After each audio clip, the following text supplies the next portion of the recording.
Jadi memang salah satu sifat orang beriman itu adalah tenang, Ra. Mm-mm. Ya, ini yang harus kita latih, memang harus proses. Artinya proses, kalau kita suka panik berarti emang kemungkinan keimanan kita ya segitu Iya. gitu. Makanya harus berlatih. Bukan berarti kita pasrah, emang kita dari sananya nih orangnya suka panik gitu. Bukan begitu. Tapi kita berlatih, berusaha, oh ya hanya mengingat Allah nih hati jadi tenang nih.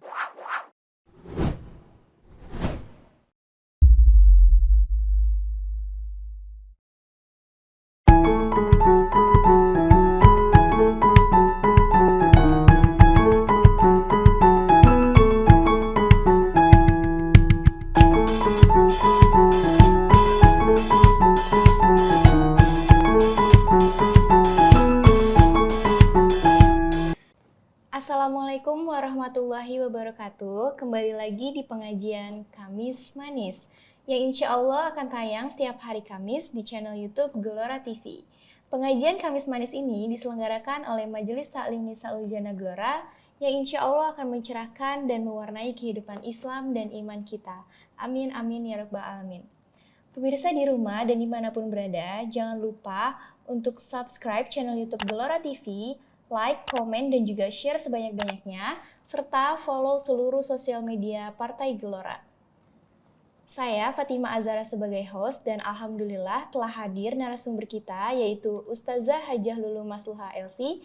Mari kita sapa narasumber kita. Assalamualaikum Ustazah. Waalaikumsalam warahmatullahi wabarakatuh. Gimana kabarnya Ustazah? Alhamdulillah, baik Ara. Sehat ya Ustazah? Sehat, Masya alhamdulillah. Allah. Tema pengajian kita kali ini adalah cerita dari Ummu Sulaim. Wah, pasti banyak yang belum terlalu sering mendengar. Siapa sih Ummu Sulaim itu? Mari kita berikan kesempatan kepada Ustazah Lulu untuk bisa memberikan kajiannya. Silakan Ustazah. Ya. Bismillahirrahmanirrahim. Assalamualaikum warahmatullahi wabarakatuh. Alhamdulillahirabbil alamin wa bihi nasta'in ala umurid dunya waddin. Wassalatu wassalamu ala asyrafil anbiya'i wal mursalin wa ala alihi wa sahbihi ajmain, amma ba'du.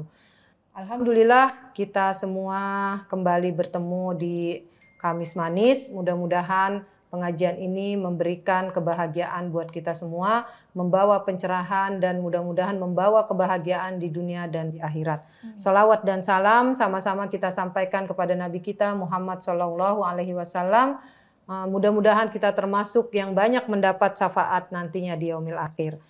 Insya Allah kita coba mengambil manfaat, mengambil hikmah ya, mengambil ibroh pelajaran dari kisah ini ya, Ara ya, yaitu Ummu Sulaim ya. Jadi Ummu Sulaim ini adalah istri dari Malik ya. Malik kemudian punya anak namanya Anas bin Malik ya. Jadi pembantu Nabi tuh Ara. Anas bin Malik ini Ummu Sulaim nikah sama Malik. Ini sebelum masuk Islam nih. Kemudian punya anak namanya Anas bin Malik ya. Anas bin Malik ini pembantunya Rasul dan sangat sangat disayang Rasul dan sayang kepada Rasul, dan yang tahu banyak rahasia tentang Rasul adalah Anas bin Malik.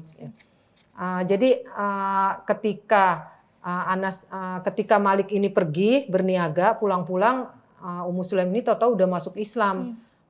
Malik ini marah ya, kemudian akhirnya Malik ini pergi entah kemana gitu ya. Kemudian anak-anaknya ini Anas dirawat oleh Ummu Sulaim. Ya, dirawat sama Ummu Sulaim, dirawat sampai besar ya. Kemudian Anas menjadi pembantu Rasul. Pembantu Rasul artinya gini, dulu itu menjadi orang yang terdekat dengan Rasul itu sangat menjadi idaman semua orang. Ya, jadi semua orang pengen gimana nih caranya supaya dekat dengan Rasul. Ada yang jadi pembantu, ada yang jadi sahabatnya, ada yang jadi apapun nggak apa-apa, yang penting bisa dekat dengan Rasul ya. Kemudian Ummu Sulaim ini adalah perempuan yang sangat tangguh ya dalam keislamannya, dalam kebaikannya mendidik Anas ya. Kemudian Anas tumbuh walaupun sebagai yatim, tapi dia tumbuh menjadi anak yang baik ya, anak yang baik yang tidak kekurangan kasih sayang. Kemudian Ummu Sulaim mengajarkan Anas syahadat ya. Akhirnya Anas pun masuk Islam ya.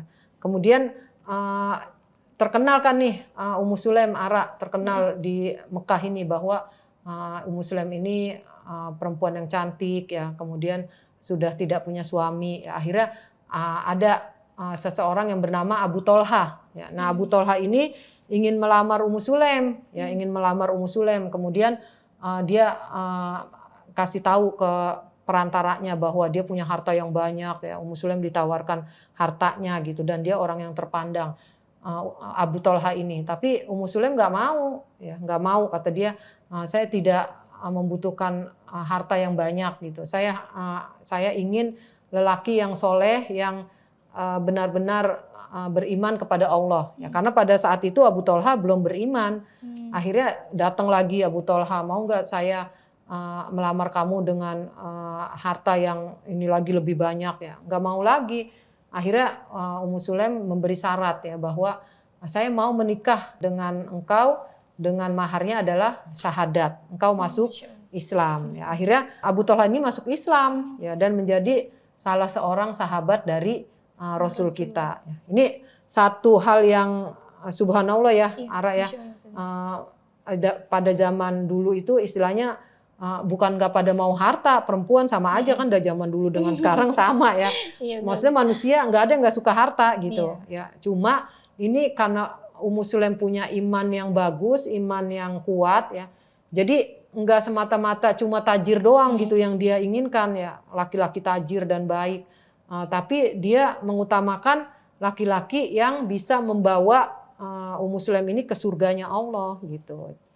Jadi syaratnya mesti masuk Islam. Jadi istilahnya gini, coba Ara bayangkan zaman sekarang, misalkan ada yang senang sama kita, terus kita bisa mengislamkan, misalkan yang senang sama kita non-muslim, terus kita bisa mengislamkan dia, itu kan subhanallah pahalanya dunia akhirat. Dunia kita dapat, akhirat juga dapat ya. Nah kemudian kisah yang kedua nih dari Ummu Sulaim, Ara, kisah tentang dia mempunyai anak bersama Abu Tolha. Jadi kan Ummu Sulaim ini punya anak, tadi kan Anas bin Malik itu dari suaminya Malik ya. Kemudian dia menikah dengan Abu Tolha, punya anak ya, anaknya kecil, masih bayi ya. Nah Abu Tolha waktu itu berniaga ya, kan biasa orang Arab itu berniaga musim panas, musim dingin, berniaga. Nah itu kemudian pada satu saat anaknya Abu Tolha dan Ummu Sulaim ini wafat. Pas Abu Tolha pulang dari berniaga. Ya. Nah itu kan malam tuh berniaga. Terus Ummu Sulaim bilang ke tetangganya, saudaranya, jangan kasih tahu Abu Tolha, biar aku yang memberitahu kematian anaknya. Ya, maksudnya supaya nggak Abu Tolha itu jadi kaget, terus panik ya. Nah ini subhanallah kebesaran iman Ummu Sulaim ini di sini terlihat ya. Kemudian Abu Tolha datang, itu disambut sebagaimana biasa ya, disambut suami pulang dari jauh gitu ya, dari musafir gitu, dari safar gitu. Terus dikasih makan, dilayani, dihidangkan sesuatu yang dia seneng ya, sampai kemudian ditemani sampai tidur ya, sampai berhubungan. Padahal di kamar yang satu itu ada mayat anaknya. Ya, sementara dia bisa menjamu suaminya, kemudian sampai berhubungan pada malam itu ya, karena kan udah lama nggak ketemu, jadi mungkin sangat rindu dan lain-lain ya. Nah kemudian paginya itu lagi ngobrol, Ummu Sulaim pinter tuh caranya cara untuk ngasih muqaddimah atau prolog ya, prolog ke Abu Tolha. Jadi pertama dia bilang, Abu Tolha, gimana kalau ada seseorang yang meminjamkan barang kepada kita, kemudian satu saat orang itu ingin mengambil barang tersebut gitu. Terus kata Abu Tolha, ya harus dikembalikan gitu, harus dikembalikan karena itu barang pinjaman atau dipinjami, jadi harus dikembalikan. Bagaimana ketika misalkan Allah menitipkan kita anak, kemudian Allah mengambil anak tersebut gitu dari kita, langsung dia kaget ya. Maksud kamu apa? Ya anak kita sudah kembali kepada penciptanya. Nah di sini Abu Tolha kaget terus marah. Kamu keterlaluan gitu, Ummu Sulaim, kamu keterlaluan. Saya akan adukan kamu kepada Nabi gitu. Ya kalau dulu kan enak ya, Ara kalau lagi ada masalah langsung ngadu ke Nabi gitu ya, pada zamannya gitu ya. Nah terus akhirnya dia ngadu ke Abu Thalha ngadu ke Nabi, ya Rasulullah, ini keterlaluan Ummu Sulaim istri saya ini gitu. Masa anaknya wafat, dia bisa-bisanya menjamu saya, kemudian malamnya sebagaimana istri yang soleha gitu-gitu melayani dan lain-lain. Bagaimana nih dengan Ummu Sulaim ini, katanya gitu. Terus kata Rasulullah, Ummu Sulaim adalah wanita soleha, dia adalah ahlul jannah gitu. Malah dijamin sama Rasul bahwa dia melihat Ummu Sulaim di surga waktu Isra Mi'raj. Ya, terus kaget tuh Abu Thalha, kenapa begitu ya Rasulullah? Iya, dia wanita solehah gitu. Aku melihatnya di surga. Nah, kata Rasulullah, mudah-mudahan apa yang kamu lakukan pada malam itu bersama Ummu Sulaim mendapat keberkahan dan kamu akan punya keturunan yang berkah. Jadi ternyata anaknya banyak, ada berapa gitu, banyak. Dan sebagian besarnya penghafal Quran. Ya, jadi itulah doa Rasul untuk keluarga Abu Thalha ya. Nah, jadi inilah hal-hal yang baik ya Ara ya, bahwa perempuan itu harus bisa menahan diri ya. Betul, menahan diri, jangan sampai membuat panik suaminya, jangan sampai membuat marah suaminya. Kalaupun membuat marahnya dalam kebaikan kan, artinya suaminya yang nggak paham kan, karena di sini Abu Thalha itu tadinya non muslim. Jadi di sini ketara atau jelas yang imannya baik atau tinggi itu Ummu Sulaim. Tapi kan dia mengajarkan suaminya untuk punya iman yang tinggi juga kepada Allah gitu. Jadi nggak masalah kalau ketika kita nikah mungkin suaminya yang imannya lebih tinggi atau istrinya yang imannya lebih tinggi. Memang kalau yang idealnya seperti Khadijah dengan Rasul. Ya, tapi kan ada juga contoh yang iman istrinya lebih tinggi dari iman suaminya. Ya, kalau yang idealnya memang iman suami harusnya lebih tinggi dari iman istri. Ya, seperti Khadijah dengan Rasulullah sangat ideal. Tapi kan nggak apa-apa juga kalau Allah berkehendak misalkan iman suami kita lebih lemah ya. Ya kita yang menguatkannya gitu, yang menguatkannya, yang mengkokohkannya gitu supaya punya iman yang baik gitu. Wallahu a'lam.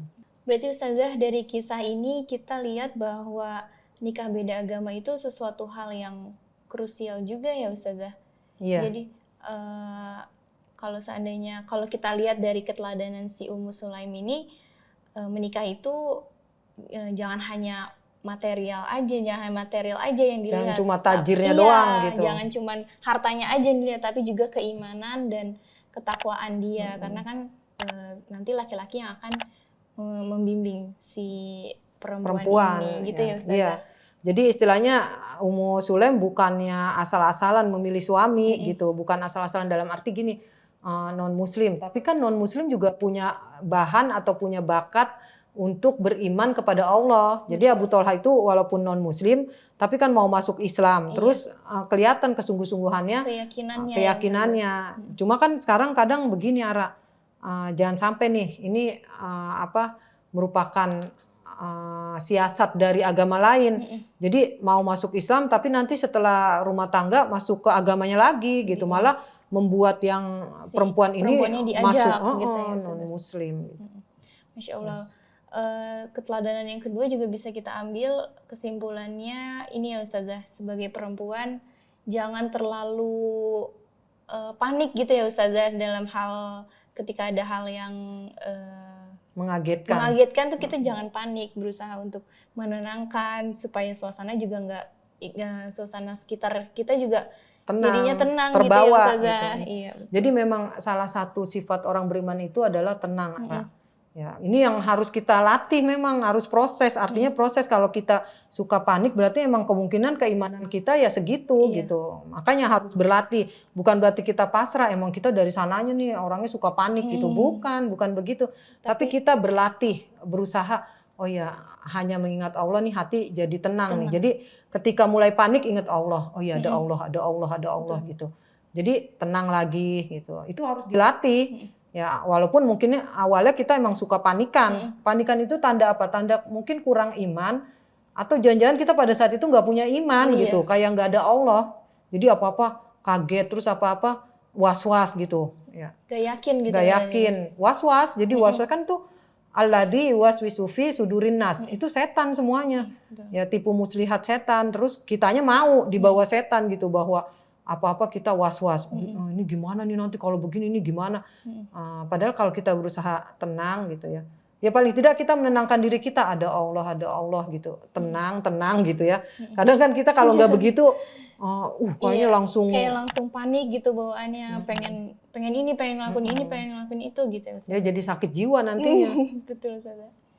Masya Allah, pembahasan kita kali ini sangat luar biasa, apalagi pematerinya ya Ustazah Lulu yang Masya Allah banget, yang memberikan ilmunya kepada kita semua.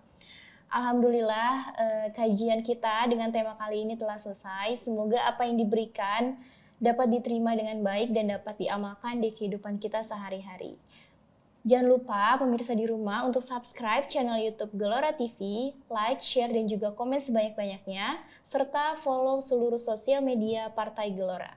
Saya Fatimah Az-Zahra dan Ustazah Lulu pamit undur diri. Kurang lebihnya mohon dimaafkan. Wabillahi taufiq wal hidayah. Wassalamualaikum warahmatullahi wabarakatuh. Waalaikumsalam warahmatullahi wabarakatuh.